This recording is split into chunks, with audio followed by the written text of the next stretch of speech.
A dead body was found on campus. What we know so far coming up. And later, a special tribute opens up in the main library. Coach Kirk Ferentz looks for a historic milestone in Ames. Hurricane Lee picks up speed in the East Coast.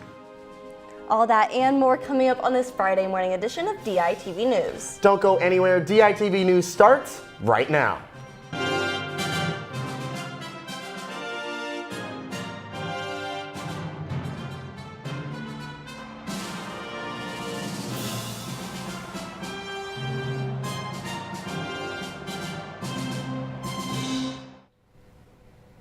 Good morning and thank you for tuning in live to DITV and KRUI 89.7 FM. I'm Michael Merrick. And I'm Ashley Wheel. A dead body was found outside of the Stanley Hydraulics Laboratory Wednesday morning. First responders arrived to the scene around 7:15 a.m. to a report of an unconscious man on the lab patio. The man was confirmed dead on the scene. The Johnson County Medical Examiner and UI Campus Safety has confirmed that there is no risk to public safety.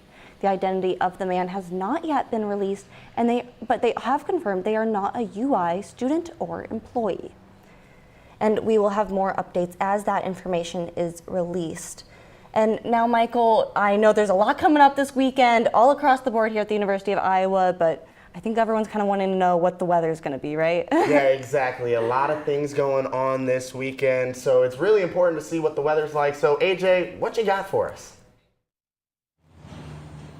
Yeah, guys, it's been some nice weather this week, and it looks like it's actually going to stick around this time for the weekend.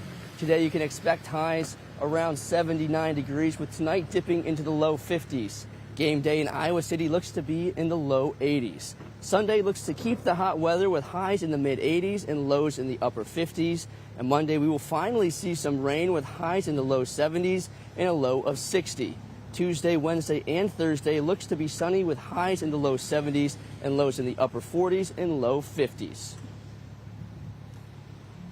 That's a look at the forecast ahead. Now let's go across campus to DITV's Max Von Griest, who's live outside the IMU, where it looks like there's a new Cyhawk competition that students can get involved in. What do you got, Max?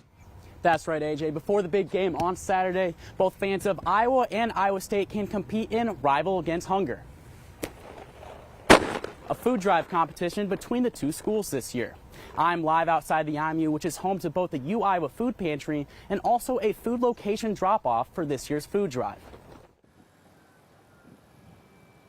Iowa students can donate food and hygiene products at drop-off locations around campus. Locations include the IMU and Levitt Center. The competition started earlier this week and runs through Sunday. All donations go to each school's respected food pantry. And also another event that's happening right across from the IMU today in Hubbard Park is a pep rally for students at 6 p.m. Students can come and cheer on their Hawkeyes before the game and also bring their non-perishable items for donation. All items will be counted and the winner will be announced next Tuesday. That's it from the IMU. Let's send it back to you in the studio, Ashley. Thank you, Max. That's super exciting. Four Republican nominees have confirmed that they are going to be making their way to the Cyhawk game tomorrow in Ames. DITV Assistant News Director Johnny Ballman is in the newsroom with updates on the candidates. Johnny, what's the latest on what the GOP candidates before they make their appearances in the Hawkeye State? Hi, Ashley. That's right. 4 GOP nominees are now confirmed to be attending the Iowa Corn Cyhawk game. Florida Governor Ron DeSantis announced he will be returning to Iowa. DeSantis will attend with Governor Kim Reynolds at the game in Ames. This will be the second time DeSantis and former President Trump will be at the same venue in Iowa.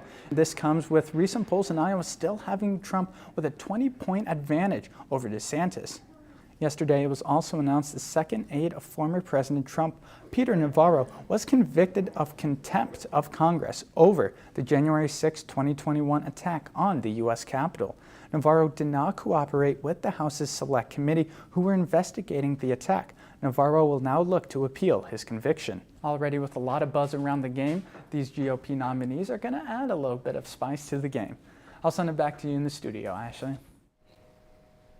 Thanks, Johnny. And on Wednesday, University of Iowa football player Aaron Blom and former baseball player Gary Christensen pleaded guilty to underage gambling.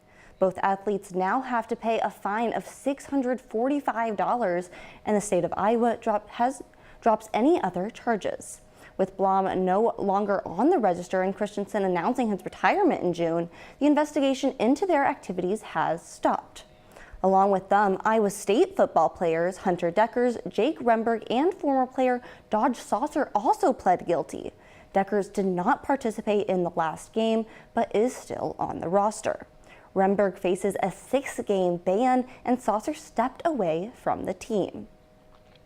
And now let's send it back out to AJ for an update on some extreme weather that's been impacting the rest of the U.S. Thanks, Ashley. That's right. There is another hurricane about to hit the United States. With hurricane season peaking in mid-September, Hurricane Lee is headed towards the East Coast and recently was upgraded to a Category 4 storm. Winds are currently at 160 miles an hour, which makes Lee a Category 5 hurricane. It's too soon to tell if the hurricane will directly impact the East Coast, but it still possesses dangers out at sea with surf and rip currents that could hit the coast. Back to you in the studio, Ashley. Thanks, AJ. And a new exhibit showcasing the life of a beloved member of the UI community is open in the main library. Visitors can explore the gallery and learn about the life of Bill Sachter, a champion of disability rights and an inspiration to former students. Bill once ran Wild Bill's Coffee Shop in North Hall, which is now a study space for students.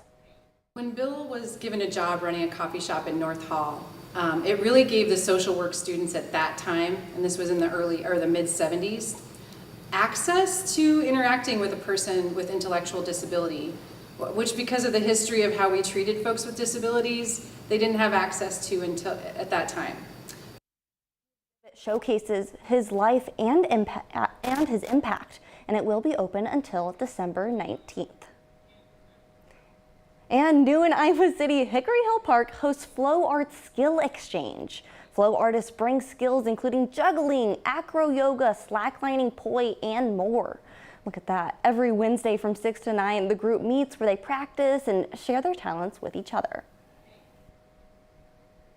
It's been really exciting to see how many people are excited about showing up, and we're getting a lot of regulars. It's great. But ultimately, I wanted to build a community that was really passionate about the skills that they had and was really excited and ready to share those with other people. Henry hopes to continue to expand the organization by welcoming new members who possess new skills and a willingness to learn from others. That looks so cool. And even though the school year has just started, this year's freshman class is already making history. They are the 4th largest class in the University of Iowa history with over 5,000 students. Around 20% of the incoming class are first-generation students, 20% identify as ethnic minorities, and 52% are Iowa residents. They also boast the highest GPA of any incoming class ever, with an average GPA of 3.83. Wow. And NASA's rover is capable of producing oxygen on Mars now. MOXIE, or Mars Oxygen In Situ Resource Utilization Experiment, has produced 122 grams of oxygen for fuel and breathing purposes. This is generated from extracting oxygen from Mars's atmosphere. Now, this is a big step for NASA and their goal of using Mars's resources for human survival in the future. Now, NASA hopes to develop more systems using the information they gained from MOXIE's capabilities to liquefy and store the oxygen on Mars. And the University of Iowa Lecture Committee brings a variety of speakers to campus each year. The committee has announced that their next lecture will be at the IMU, will feature TikTok and podcast star Brittany Broski. Her content features a variety of content from comedy, beauty, lifestyle, and discussions on other pop and internet culture. The lecture will be free for UI students and faculty, first come, first serve.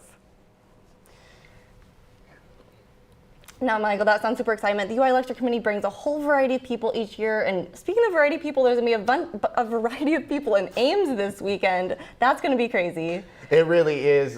Jack Trice Stadium is going to be packed this weekend. We know how much this state cares about the Cy-Hawk game. And this game's even a little bit bigger than just the Cy-Hawk game, as it could be a historic victory for Coach Ferentz, as Coach is just one victory away from reaching his 200th win.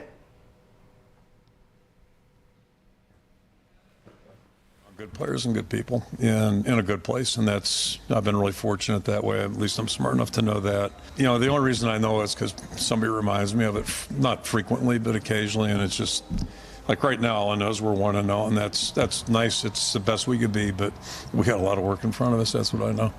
It'd mean everything just to be able to get that win for him. We all play for him, and he's the best leader that I've ever been around. Just love that man. So just being able to do anything I can on the field to get him that win would be great. That is just an unbelievable feat that a head coach can reach. And, we definitely try to play our best for Coach Ferentz. And I didn't even know that. That's insane. It could be a storybook ending for this 200th win for the historic Iowa coach if they can beat the Iowa State Cyclones. That game will be at 2:30 tomorrow on Fox. And this week's kid captain is Niall Cron. Niall's family is from Iowa City, and if you can't tell by his name, they've been Hawkeye fans for life. And I had the pleasure of talking with Niall and his family to hear his story. Born at just 33 weeks with scoliosis and no right ear, Niles had a tough battle from the start, including a life-saving experience at only 1 week old. It was scary, because that was at his 1 week old. We'd never seen so many doctors and nurses and people come running to the bedside. Those were some long 3 days in the PICU of just watching him lay there and being fed through tubes. And at just 6 years old, Niall has already tallied up 11 surgeries, but he's done all of it with a smile on his face. The biggest thing Niall has gained from it is his confidence. He walks into a room now that he walks with his shoulders held high, and he's really shown us and taught us, what it's like to be resilient, to be determined. Nothing has ever stopped him. Nothing will ever stop him. And even though Niall has lived a different life than his friends and family, he just wants to be a normal 6-year-old. He just wants to be 6 years old. He just wants to be Just like any other kid. The way he might look different than other, but nothing ever really stops him. Niall's story shows that with enough determination and a smile on your face, anything is possible. It's just a wonderful story for Niall, and unfortunately he won't be on the field for this one as it is in Ames, but he will be in the hearts and the minds of each Hawkeye that takes the field. And the Iowa volleyball team, well, they fell to Iowa State in their series of 5 yesterday. Hawkeyes took the first 2 games, and that was led by Caitlin Butner, who was just serving aces and killing the ball left and right. However, the Cyclones bounced back. Game 3 went to extra points. That's when Iowa State's Jordan Hopp really took over and finished the Hawkeyes off. Those last 2 victories gave them that 3rd set, and those last 2 games, well, Iowa State really controlled that. Maya Duckworth and Kirsten Schmidt continued to take over in this one, and they finished the Hawks off in the 5th and final game, the 15-9 victory. And Iowa will take on Central Michigan today at 6 p.m. to open up their home tournament. And it's also an exciting weekend for Iowa field hockey. The Hawks will also be playing the Central Michigan Chippewas later today, and on Sunday they'll take on the UMass Lowell Riverhawks. Iowa's currently #1 in the nation, and today will be their home opener. So if you're trying to see a top-ranked team in field hockey, go out and try to head to Grant Field today to watch this talented team. Now, Ashley, a lot of things going on this weekend in sports, but I heard there's some other things going on in the music world, too. Rodrigo just dropped her new album, Guts. The driver's license singer said her new sophomore album is based off being imperfect and growing as a person. She has already broken multiple records with her last album, and it's predicted she will do the same with this one. The album is available for download or purchase today. So lots of excitement in the air. Everyone's excited for kind of everything heading up to this weekend, I bet. So it will sure be a fun-filled week. It really will be. It's going to be just such a blast everywhere. For sure. And so thank you so much for tuning into DITV News and listening to KRUI 89.7 FM. Be sure to head over to thedailyiowan.com for all your latest news between Monday and Friday. For DITV News, I'm Ashley Wheel. And I'm Michael Merrick, and have a wonderful weekend, everybody.